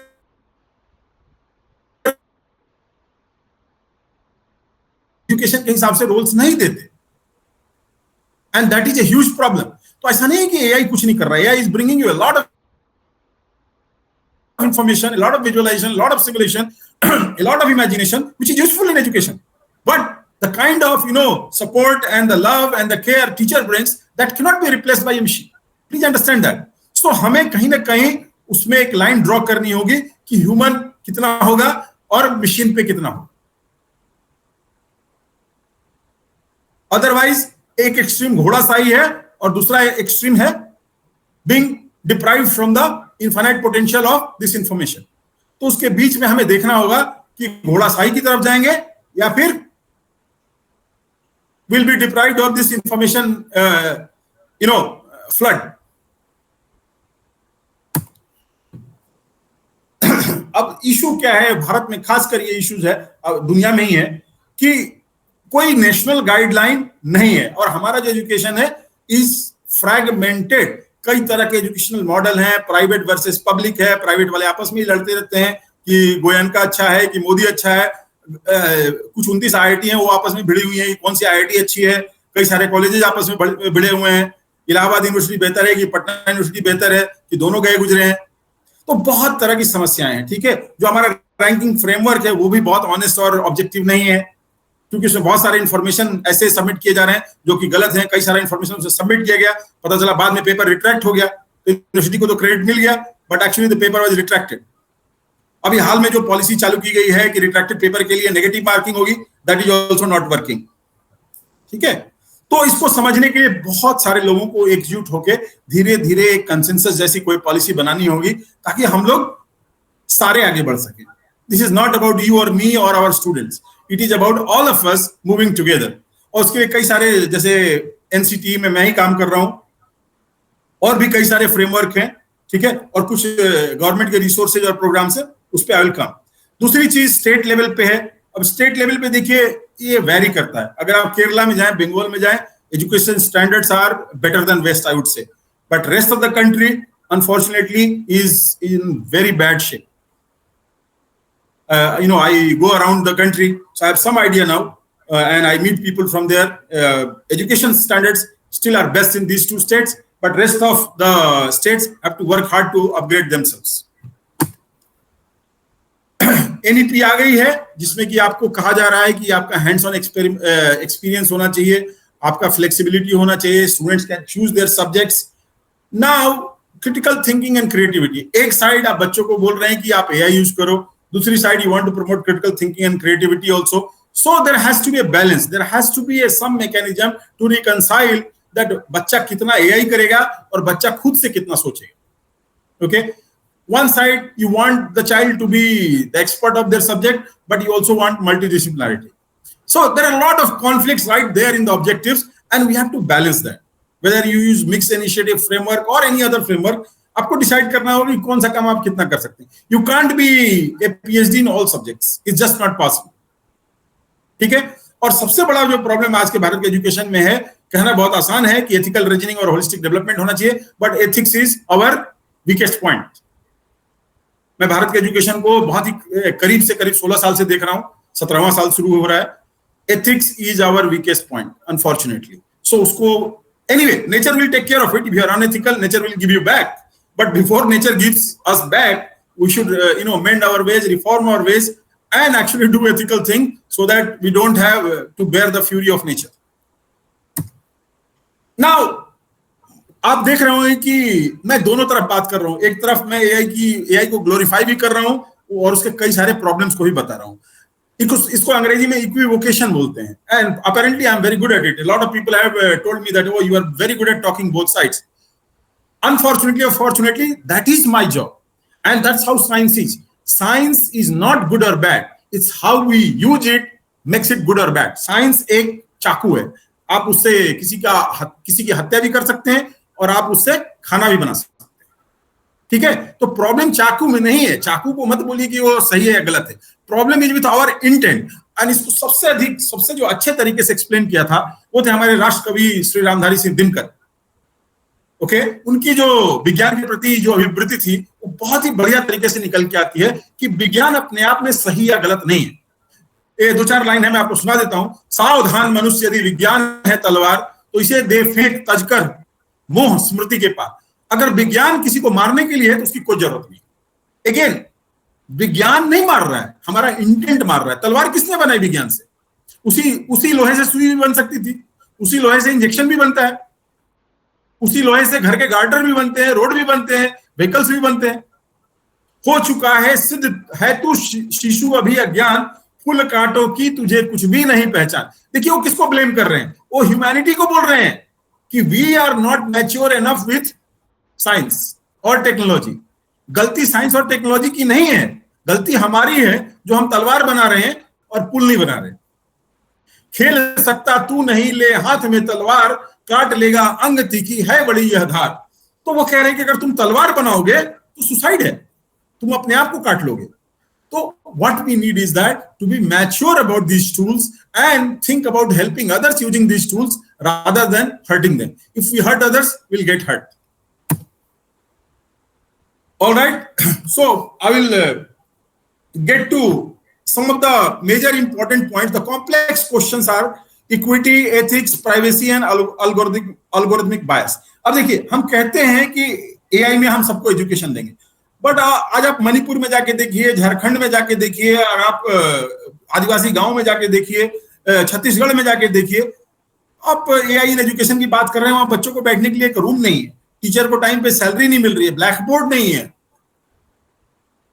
गर्मी में वो धूप में बैठे हैं, जाड़े में बेचारे थरथरा रहे हैं। तो किसका AI, कहाँ का AI और क्यों AI?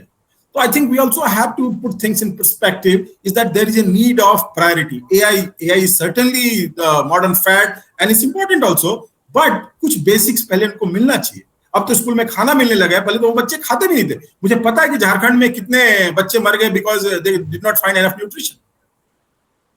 तो ये हमें कहीं ना कहीं प्रायोरिटाइज करना होगा कि बच्चे को खाना पहले मिलेगा या AI पहले मिलेगी। और ये बहुत डिफिकल्ट क्वेश्चन नहीं है, इसका आंसर बहुत ही स्ट्रेट फॉरवर्ड है and we all know that. दूसरा चीज एथिक्स। AI क्या कर रहा है कि बाकी लोगों का पेपर पढ़ के, बाकी लोगों का डॉक्यूमेंट लेके वो कुछ अपने आप को बोल रहा है कि मैंने जनरेट किया। ऐसा कुछ है नहीं। AI is ingesting and digesting all other literature humanity has created. In that sense, we all have a share in that. And आपको पता नहीं है, कई सारे AI already billions of dollars they are paying back whose work has been ingested. तो AI कोई बहुत ethical चीज नहीं है। अब वो गांव से किसी का आइडिया चुरा ले तो हाउ वुड वी प्रूव? तीसरा चीज प्राइवेसी। AI कोई प्राइवेसी की गारंटी नहीं देता है, वो आपका सारा इंफॉर्मेशन लेके कहीं भी डंप कर सकता है। इसका बहुत इंटरेस्टिंग केस है, वेस्ट में कई लोगों ने AI के साथ बॉयफ्रेंड गर्लफ्रेंड का खेल खेलना शुरू किया। उसने उसके सारे इंटीमेट डिटेल्स इंटरनेट पे डाल दिए। तो AI को तरीके से यूज करें, उसको आप अपना प्राइवेट और इंटीमेट इंफॉर्मेशन देंगे, then it's your mistake, not AI's mistake. AI is not your boyfriend और गर्लफ्रेंड, और वो कहीं भी कोई भी इंफॉर्मेशन डंप कर सकता है। Don't trust it. One thing you should not do is trust AI.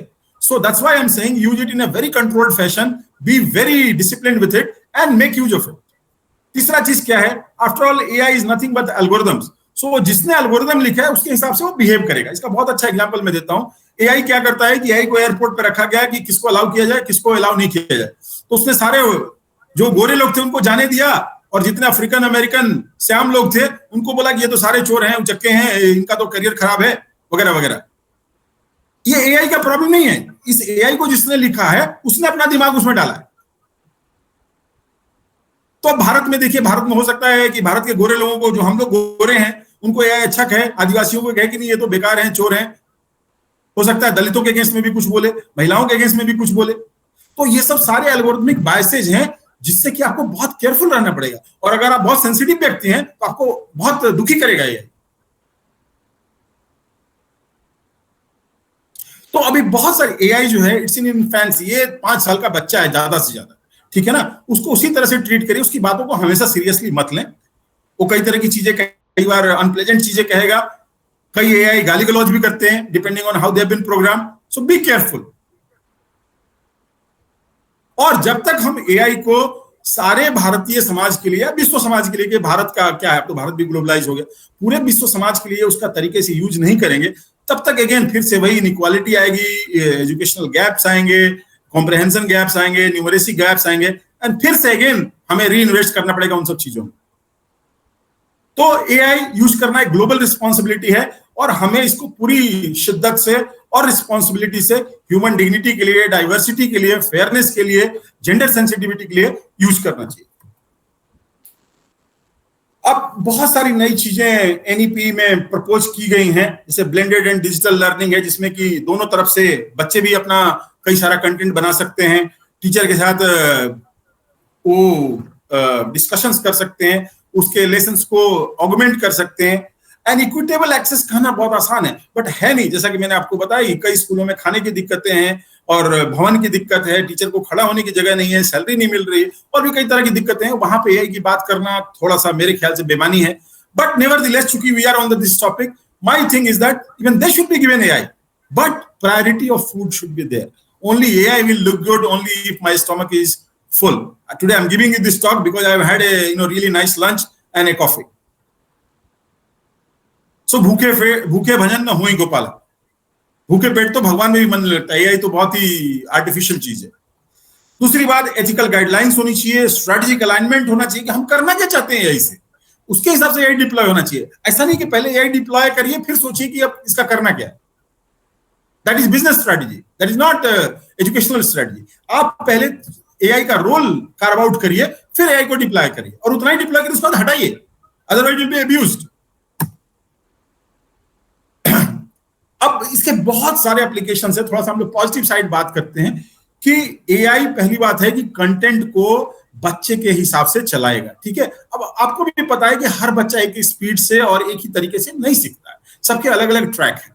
तो अगर कंटेंट को कस्टमाइज कर सकते हैं, AI will be the best thing, because we can have a different track for different students. वो अपने तरीके से, अपनी गति से, अपने समझ से सीखेंगे, ठीक है। AI can bring in as if teacher has multiple avatars. हर बच्चे को एक इंडिविजुअल टीचर, ऐसी फीलिंग AI दे देगा आपको। वो असाइनमेंट जनरेट कर सकता है जल्दी से, उसको ग्रेड भी कर सकता है। बट अगेन, अगर आप ग्रेड AI से करवा रहे हैं तो फिर ह्यूमन फीडबैक नहीं आएगा, ह्यूमन टच नहीं आएगा, और भी कई सारी चीजें नहीं आएंगी, ठीक है। बिकॉज मैंने जैसा कि आपको बताया, AI की 2-3 चीजों में बहुत समस्या है। AI को कंटेक्स्ट की समझ नहीं है, AI को इन्फरेंस में बहुत प्रॉब्लम है, और तीसरा AI का लैंग्वेज वाला जो इश्यू है वो बहुत ही गंभीर है, ठीक है। ये कई सारी चीजें ऑटोमेट कर सकता है, एटलीस्ट ब्रीफ ड्राफ्ट। आप क्या कर सकते हैं कि इससे एक बेसिक काम करवा लें, उसके बाद अपना एफर्ट डालें। मेरा कहना है कि AI और टीचर की टीमिंग होनी चाहिए, और दोनों वो काम करें जिसमें वो बेहतर हैं, और दोनों मिलके काम करेंगे तो जो आउटपुट निकल के आएगा वो ट्रेमेंडस होगा, वो डिवाइन होगा, ठीक है। तो AI को आप यूज करें, AI आपको यूज ना करे, इसका ख्याल रखें। और AI को कैसे यूज करना है, आपके प्रोजेक्ट का गोल क्या है, that should be decided by you and the students, not by AI.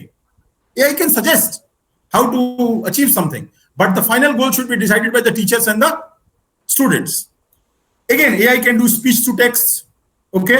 तो आप जो बोल रही हो बच्चे लिख सकते हैं, आराम से उनके स्क्रीन पे टेक्स्ट में आना शुरू हो जाएगा। सो जो बच्चा मान लीजिए कि डेफ है, उसके लिए वो बहुत बढ़िया है, कई सारा NLP बेस्ड ट्रांसलेटर आ जाएगा, तो लैंग्वेज बैरियर रिलेटिवली कम हो जाएंगे। जैसा कि मैंने आपको बताया कि कई आदिवासी जो भाषाएं हैं वो लुप्त हो रही हैं, तो उनको बचाने का एक प्रयास किया जा सकता है AI से। AI chatbot can be customise, जो सब्जेक्ट बाय सब्जेक्ट सपोर्ट दे सकता है। तो बहुत तरह की चीजें जो AI कर सकता है, उसके बहुत सारे पॉजिटिव एस्पेक्ट हैं, as long as we use it in perspective. Having said that, on the flip side, मैंने आपको जैसा कि बताया कि एल्गोरिथमिक बायस है, डाटा प्राइवेसी का इशू है, digital divide, food versus AI, okay, over reliance on automation. ना ओवर रिलायंस में हमें ये नहीं पता चलता कि वो थ्रेशोल्ड कहां है, जिसके नीचे रिलायंस है और जिसके बाद ओवर रिलायंस है। ट्रांसपेरेंसी का प्रॉब्लम है, AI ने किस किस चीज पे ट्रेनिंग की है आपको पता नहीं है। अगर कोई AI यूएस में ट्रेन किया गया है और यहाँ आप उस इंडिया में डाल देंगे तो भारत के केस में बहुत सारी नेगेटिव बातें बोलना शुरू कर देगा। आप कभी चाइनीज AI डीप सीक को पे काम करिए और एक अमेरिकन AI पे काम करिए, दोनों के आंसर अलग अलग होंगे, ठीक है। There is a need for ethical frameworks, but unfortunately, there is no ethics in this community. I'll be very honest with you. So, अगर वो ethics आप ला सकते हैं, तो I think I'll challenge you to rise to the occasion and use it in the best way possible. इसमें opportunity क्या है? आप अटेंडेंस को ऑटोमेट कर सकते हैं, जितने भी ग्रंट वर्क हैं आपके, उसको आप ऑटोमेट कर सकते हैं। अटेंडेंस हुआ, ग्रेडिंग हुआ, रिपोर्ट जनरेशन, स्केड्यूलिंग, वाइवा, इस तरह की चीजें आप बहुत सारे जो ग्रंट वर्क हैं आपके डेली, जो आपका टाइम वेस्ट करते हैं, उसको ऑटोमेट कर सकते हैं। आप रियल टाइम मॉनिटरिंग कर सकते हैं स्टूडेंट के रिस्पॉन्सेज की, उनके प्रोग्रेस की, उनके रिपोर्टिंग की, उनके डेवलपमेंट की। उसके बाद कंटेंट जो है आप बच्चों के हिसाब से उसको कस्टमाइज कर सकते हैं। What humans can do best is focus on the exciting the child। देखिए, टीचर का काम, मुझे जो नेत्रहाट में बताया गया कि बच्चों को एक्साइट करना, बाकी काम बच्चे खुद कर लेंगे। And this is true. अगर बच्चे एक बार उनको मजा आ रहा है आपके सब्जेक्ट में, तो आपको ज्यादा पढ़ाने की जरूरत नहीं हो, बच्चे खुद ही खोज खोज के पढ़ लेंगे। तो वो काम ह्यूमन टीचर ही कर सकता है, वो एआई नहीं कर सकता। बिकॉज एआई के लिए एक्साइटमेंट एक मतलब बाइनरी वर्ड है। It doesn't understand excitement, it doesn't understand education.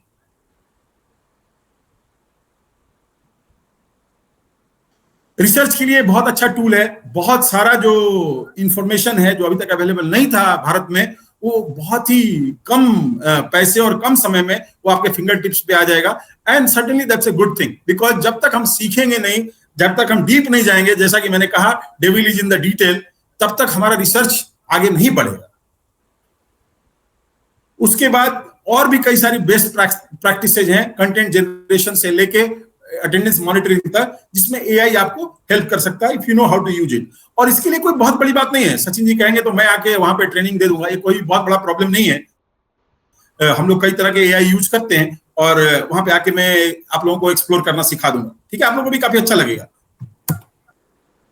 Okay, so misconception, कई सारे रूमर्स चल रहे हैं, उसको जरा सा मैं एड्रेस करूंगा। और AI will replace human teacher, that's just not happening. ठीक है, जैसा कि मैंने कहा, एआई और टीचर्स का टीम वर्क है। They both complement each other in their different capability. और एआई जो ग्रंट वर्क है वो बेहतर कर सकता है, वो एआई करेगा। टीचर का जो ह्यूमन टच है, टीचर का जो मोटिवेशन है, टीचर का जो पैशन है, टीचर का जो लीडरशिप है, उसको एआई कभी भी रिप्लेस नहीं कर सकता है। AI makes education impersonal। No, AI can actually customise the content and make education very personal and as per their need। okay, AI is always objective, of course not। AI वही है जिसपे किसको training मिली है और जिसको इसने बनाया है। ठीक है, तो सारे वो ह्यूमन बायस इसमें भी क्रीप होते हैं। AI needs no regulation, absolutely not। AI can do really bad things। मैंने आपको बताया, डेटाबेस वो डिलीट कर सकता है। उसने एक बच्चे को आत्महत्या करने की सलाह दी और बच्चे ने एक्चुअली आत्महत्या कर लिया। तो इस तरह की चीजें भी एआई करता है। आपको बहुत ही केयरफुल रहना होगा। जैसा कि मैंने कहा और दिनकर जी ने कहा कि सावधान मनुष्य यदि विज्ञान है तलवार। अपने आंख कान खुला रखिए और एआई पे नजर रखिए और एआई को यूज करिए। आपको एआई को यूज करने मत दीजिए। कई सारे जो ह्यूमन स्ट्रेंथ है वो एआई कभी नहीं कर पाएगा, जैसे कि sensitivity towards a child, you know, our fatherly or motherly instinct towards a child। At the end of the day, our students are our children। okay, so when we see that children are in distress, our fatherly and motherly instincts, you know, kind of kick in। AI will never be in that mode। okay, intuition is a human value। AI will never have intuition। moral reasoning हालांकि human का भी कोई बहुत अच्छा नहीं है, but AI का तो एब्सोल्युटली अच्छा नहीं है। एडेप्टिव डिसीजन मेकिंग, ये बहुत इंपॉर्टेंट है। और एक जो कल्चरल सेंसिटिविटी है, कंटेक्स्ट है, जैसे सरस्वती है। अब सरस्वती बोलने से एक टीचर बोलता है और एआई बोलता है, दोनों में बहुत फर्क पड़ता है। हम जब विभाजन की बात करते हैं तो एक टीचर विभाजन पढ़ाएगा और एआई विभाजन पढ़ाएगा। एआई को पता नहीं कि वो क्या पढ़ा रहा है and how it feels for students. या जब आप एक कविता पाठ करते हैं, एक कवि कविता पाठ करता है और एआई कविता पाठ करता है, they can not be matched. दोनों में बहुत अंतर है। तो भावना नहीं है मशीन में, इस बात को समझिए। Machine just has the text, it's gobbling and mixing of the text, but इसके पीछे कोई भावना नहीं है, इसके पीछे कोई इंट्यूशन नहीं है, इसके पीछे कोई सेंसिटिविटी नहीं है। वो ह्यूमन टीचर ही ला सकता है। Okay, so again coming to the main point, AI and teacher have a sort of guiding role. ठीक है, और एनसीटी में हम क्या कर रहे हैं कि हम लोग एआई को कैसे यूज किया जाए, कैसे उसको लेवरेज किया जाए डे टू डे वर्क में, उसके लिए हम एक अभी ओवरऑल पुस्तिका बना रहे हैं। और उसके बाद हमारा प्लान है कि हम लोग विद्यालयों में जाके लोगों को ट्रेन करेंगे और उनको दिखाएंगे कि एआई का सुंदर यूज कैसे हो सकता है। और AI is not all that bad and not all that good इधर, it depends on how you use it. So main मुद्दा ये है कि AI, how can it catalyze deeper research? How can it catalyze deeper understanding of things around us? How can it catalyze the next generation, education, where our students know the globe much better than the way we were taught? Okay, now we are moving towards the end. Just some points, bullet points. I call this food for thought. So shortcuts reading. Students are only studying summary prepared by AI. Bad idea. They're copying and writing. Bad idea. Teachers are shortcutting reading and writing also, and preparation of question papers using AI. Absolutely bad idea. So you are going to ask that how do we make best use of AI? So मैं कहूंगा कि इसको आप उस material पे train करिए जो आप चाहते हैं कि स्टूडेंट फोकस करे. आप अपना एआई बनाइए. फॉर एग्जाम्पल, डेहरी का जो कॉलेज है उसको एक अपना एआई डेवलप करना चाहिए on the books in which their children and their teachers are interested. General AI is too exhaustive and too big. तो आप अपना एक एआई बनाइए, इसको कि डेहरी एआई बोलिए, और उसमें वो सारी किताबें और इंफॉर्मेशन होना चाहिए जो उस कॉलेज के लिए रेलेवेंट है. So customize AI. Don't go by the general thing. One size does not fit all. Please remember that. आप अपना AI बनाइए. That's the way. AI क्या है? आपकी लाइब्रेरी है. आप अपने लाइब्रेरी पे उस AI को ट्रेन कर दीजिए और मैं सिखा दूंगा आपको कैसे ट्रेन करना है. ठीक है? तो आपकी अपनी AI कस्टमाइज्ड AI हो जाएगी and it will work best. Okay, there are lots of technical problems with AI.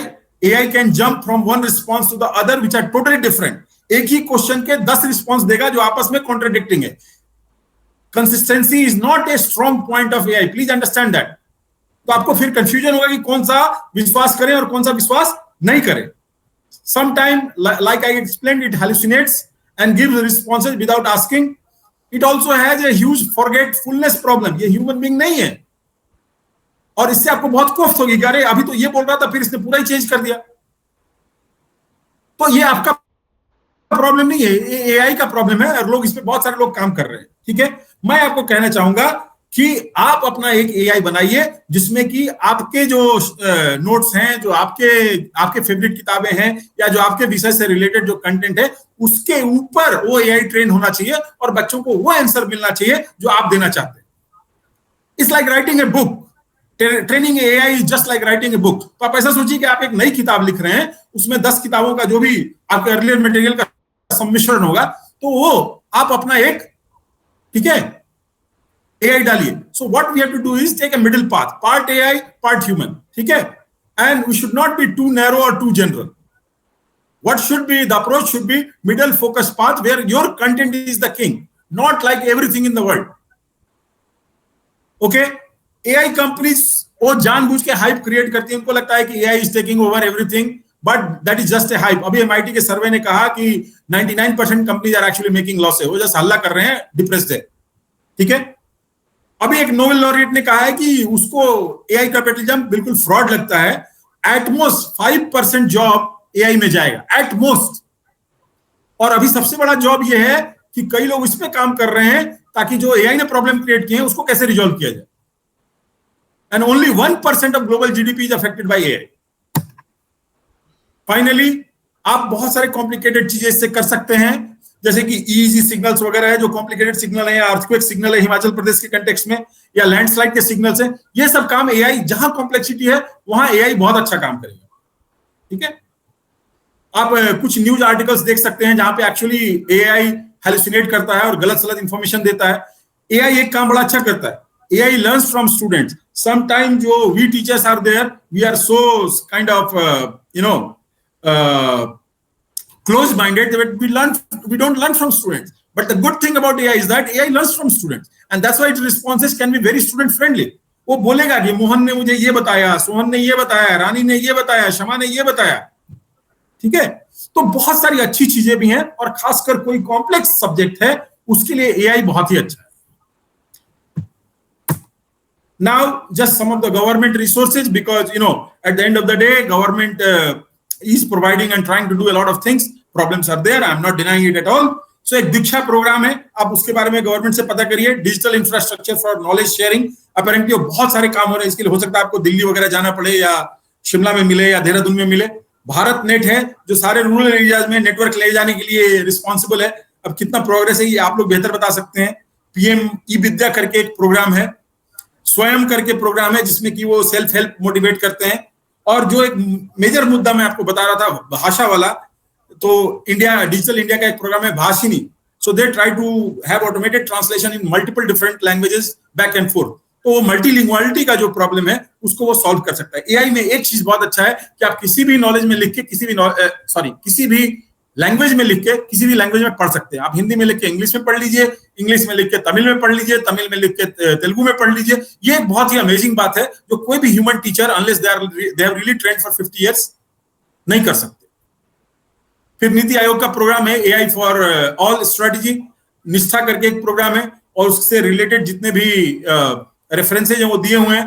कई सारे वर्चुअल रियलिटी प्रोग्राम है जो ऐसे बच्चों के साथ काम कर सकते हैं जिनको डिस्लेक्सिया है, जिनको अटेंशन डिफिशियंसी का प्रॉब्लम है, या जिनको और कोई दिव्यांग इशू है। अब हम लोग दिव्यांग को इशू नहीं मानते, अब हम लोग मानते हैं कि दिव्यांग को आप फैसिलिटेट करिए, they will do anything. I have a lot of collaborators who are दिव्यांग but they are top of the world researchers. So दिव्यांगता को आप अन्यथा ना लें, ठीक है। दिव्यांगता कोई अब रोग या डिजीज नहीं रह गया है। अब कई तरह के सर्विसेज एम्स में भी आ गए हैं, आईआईटीज में भी काफी रिसर्च हो रहा है, और भी कई सारे एनजीओज हैं, इंस्टीट्यूशंस हैं जो दिव्यांगता को एक नॉर्मल तरीके से लेते हैं और उनको फैसिलिटेट करने से आप बिल्कुल वो नागरिक भी हमारी तरह ही काम करेंगे। Finally I will just summarise, understand AI challenges and opportunities little better. थोड़ा सा उसको डीप में जाइए और धीरे धीरे इंटीग्रेट करिए। बस एक ही बार नहीं करिए, एक ही बार बम न गिराएं, ठीक है। धीरे धीरे उसको देखिए कि उससे कहां आपको एडवांटेज मिल सकता है। एंड राइटिंग में सर्टेनली आपको एडवांटेज मिलेगा, मुझे बहुत एडवांटेज मिला है, मैं खुद जानता हूं। दूसरी बात, अनएथिकल काम ना करें। उससे कोई भी किसी को मलाइन करने का या किसी के फर्जी रिसर्च जनरेट करने का धंधा एआई से आप करेंगे तो सूनर और later will become sort of कोई कंटेक्स्ट नहीं बचेगा आपका, आप इरेलेवेंट हो जाएंगे। बिल्ड एजुकेटर कैपेसिटी, एआई का आप यूज कर सकते हैं, जैसे मैथ का डायग्राम बनाना है, ज्योग्राफी का मैप खींचना है, बायोलॉजी के डायग्राम्स बनाने हैं, उसमें एआई आपको बहुत ही हेल्प करेगा और बहुत आपके काम काफी एक्साइटिंग हो जाएंगे बच्चों के लिए।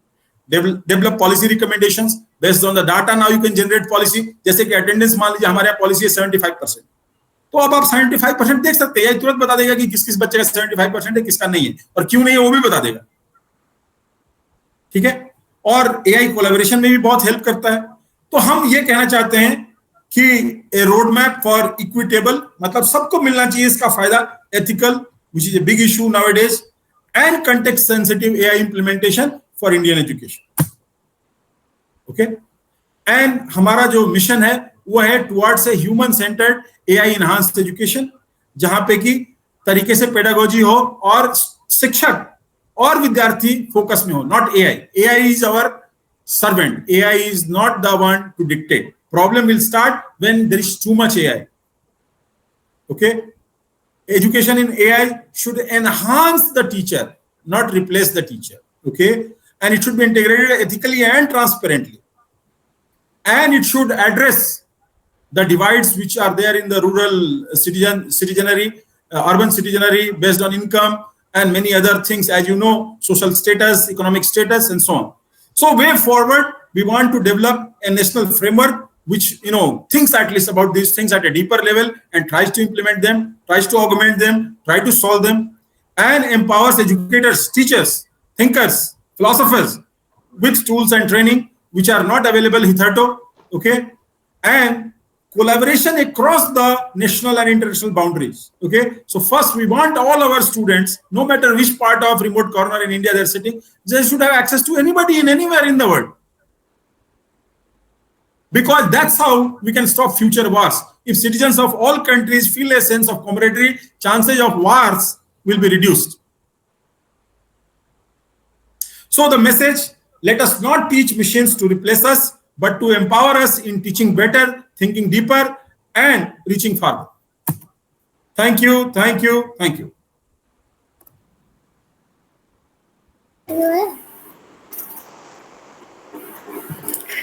Such a comprehensive presentation, sir. आपने बिल्कुल स्क्रैच से स्टार्ट करके लास्ट में कहाँ कैसे हम पॉलिसी मेकिंग में एनईपी 2020 में किस तरह से एआई का यूज कर सकते हैं, it was such a beautiful presentation. Thank you so much for giving this. I would like to ask the participants अगर कोई questions या queries हो. वैसे मुझे लगता नहीं है कि होंगे because सब कुछ आपने इतने अच्छे से क्लियर किया है. अगर कोई क्वेश्चन पूछना चाहता है तो please. Sir, good evening. Good evening. How are you? Yes, sir. Sir, my simple question is, suppose AI is giving a wrong answer. जी. तो मुझे पता चलेगा कि ये रॉन्ग आंसर है? मैं उस सब्जेक्ट के बारे में जानता नहीं. हाँ, वेरी गुड. एआई तो पहली बात कि एआई एक ही नहीं है. जैसे डीपसीक एक एआई है, ओपन एआई एक एआई है, नेमोट्रॉन एक एआई है. तो जब भी आप इंस्टॉल करें तो 2-3 कंपनी का एआई इंस्टॉल करें और एक का रिस्पॉन्स दूसरे से चेक करा लें. उसी में आपको मामला क्लियर कट पता चल जाएगा. आप समझ रहे हैं? Right sir. तीनों विद्वान में जो कॉमन है उसके सच होने के चांसेस ज्यादा हैं. समझ रहे हैं? Right sir. और दूसरा क्वेश्चन ये है सर, ये पूरा एआई डाटा बेस्ड है, डाटा बैंक के ऊपर डिपेंड करता है. तो इसमें जो वुमेन है, मार्जिनल सोसाइटी है, इनका रिप्रेजेंटेशन तो बहुत कम रहेगा क्योंकि पहले बिल्कुल नहीं है. बिल्कुल नहीं है. Right sir. तो देखिए, एआई एक राक्षस है. इसको जो खिलाएंगे वैसा रिस्पॉन्स देगा. Let's take example of poetry. मैं एआई को दिनकर की पोएट्री पढ़ाता हूँ, मैथिली शरण गुप्त की पोएट्री पढ़ाता हूँ, सियाराम शरण गुप्त की पोएट्री पढ़ाता हूँ, मेल पोएट्स की पढ़ाता हूँ. अब सुभद्रा कुमारी चौहान मिसिंग है, महादेवी वर्मा मिसिंग है और भी कई सारी जो महिला कथाकार और पोएट्री है वो मिसिंग है. तो ऑब्वियसली वो बोलेगा कि मेरे पास तो महिला कथाकार का कोई काम अभी तक आया ही नहीं है, मैं कैसे बोलूं कि वो ग्रेट है. तो ये हमारी अपनी करनी है, इसमें एआई की कोई गलती नहीं है. एआई एक फ्रेमवर्क है, उसको जो हम खिलाएंगे वैसा वो रिस्पॉन्स देगा. तो इसीलिए मैं बोल रहा हूं कि आप अपना एक एआई बनाइए और उसको बैलेंस रखिए. जितनी भी अच्छी कृतियां हैं उसको खिलाइए और उसके ऊपर वो बेस्ट रिस्पॉन्स देगा. Right sir. Last question. Generative AI sir जो है, जनरेटिव एआई जो सेंट फिनोमिनन जो आया है उसमें सर, तो ये इसको हम न्यू, आपको वो नहीं बोलेंगे कि हमको नया बना के दे रहा है. ये आपने बोला कि AI can not draw new things, AI can not generate new. Generative AI क्या कर रहा है मैं बता रहा हूँ. Very good. AI can not do new things. वो मैं थोड़ा सा एक्सप्लेन कर दूं. एआई क्या कर रहा है कि आपने उसको 10 पॉइंट दिया, ठीक है? Right sir. उस 10 पॉइंट के बेसिस पे 11वां पॉइंट प्रेडिक्ट कर रहा है. वो जनरेट नहीं कर रहा है. हाँ जी. वो क्या कर रहा है कि 10 पॉइंट से एक लाइन बना रहा है. वो इंटरपोलेशन या एक्स्ट्रापोलेशन कर रहा है. इस बात को समझिए. Right sir. और this is only possible when systems are very well behaved, slow and linear. जो कॉम्प्लिकेट, जैसे वेदर प्रेडिक्शन में एआई कभी काम नहीं करेगा. प्रेडिक्शन कम्युनिटी में हम लोग बोलते हैं कि इधर यू आर रॉन्ग और यू आर लकी. तो एआई आ जाए, पीआई आ जाए, जेडआई आ जाए, किसी के बस की बात नहीं है वेदर प्रेडिक्ट करना. Right sir. मैं एआई वालों को ओपनली चैलेंज करता हूं कि बताओ कल बारिश होगी कि नहीं. Most of the time they have fail. नहीं sir, they cannot predict seeing the present data given by satellite से जो डाटा है उसको एनालिसिस करके. The way it works, prediction, the way it works is that if system is simple you can predict and it will work. But अब system like weather है तो वो कभी काम नहीं करेगा. अब मैं आपको बताता हूँ, भारतीय हमारे ऋषियों ने इसके बारे में बहुत सोचा है. एक बहुत ही अच्छा श्लोक है कि नृपस्य चित्तम कृपणस्य वित्तम. Right sir. नृपस्य चित्तम, राजा का जो चित्त है, और कृपणस्य वित्तम, और कंजूस आदमी का धन है.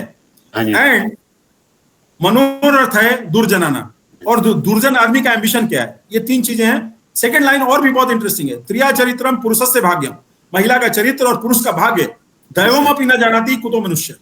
Right sir. तो ये सब सारी जो चीजें हैं ये बहुत ही अनसर्टेन है. इसको एआई कुछ नहीं कर सकता इसमें. और ये आज का विजडम नहीं है, हमारा एंशिएंट विजडम है. Right sir. पुरुष के भाग्य को कोई प्रेडिक्ट नहीं कर सकता. Okay sir. Agreed sir. Thank you very much sir.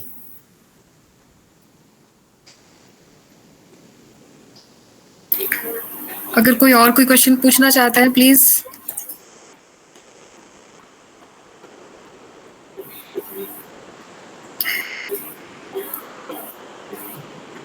देखिए डॉक्टर प्रियरंजन,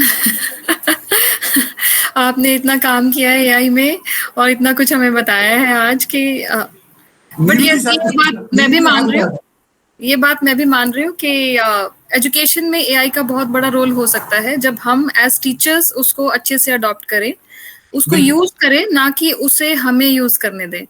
और स्टूडेंट्स को ऑब्वियसली बहुत प्रिकॉशियस रहना पड़ेगा यूज करने के लिए। उन्हें जब तक हम गाइड नहीं करेंगे अच्छे से तब तक शायद उनमें भी ये जजमेंट नहीं आएगी।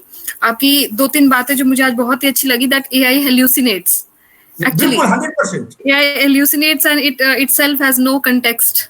इनकम्प्लीट इंफॉर्मेशन है और न्यू आइडियाज जनरेट नहीं कर सकता है। तो यस, अगर कोई नई आइडिया जनरेट करना है तो वो हमारा ब्रेन ही है जो कोई नई आइडिया जनरेट कर सकता है। हमें उसको असिस्टेंस के फॉर्म में ले लेना चाहिए, लेकिन बिल्कुल ग्रंट वर्क जो काम हम लोगों ने ऑलरेडी परफेक्ट कर लिया वो करने में AI बहुत तेज है। बिल्कुल।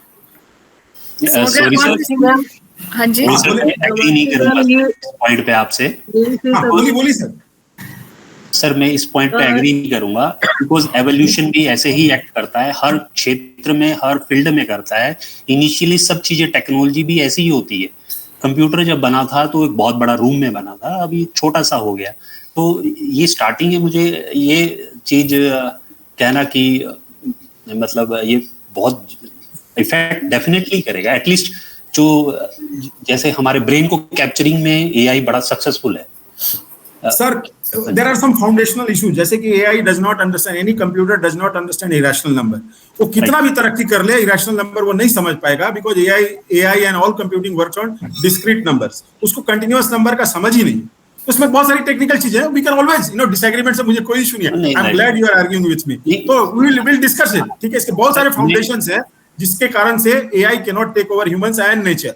Nature is a different beast altogether. नहीं एग्री सर, मैं just I am betting on evolution concept. Will be there, it will get better, but taking over human and nature is not something it can accomplish. That's what I'm saying, because इसका जो number system है, जो इसका foundation है वो discrete numbers है, and discrete numbers are not enough to understand nature. ठीक है, तो already यहाँ पे it's already beaten. It will do computation very fast, counting very fast, but that's not nature. I think we are confusing. अभी भी ये prediction नहीं कर पाता। मैं बता रहा हूँ, आप कोई भी prediction AI में कर लो और मैच कर लो रियल लाइफ से। हाँ नहीं सही है, वो अभी नहीं कर पा रहा। हो सकता है कि आज से 200-300 साल बाद करे।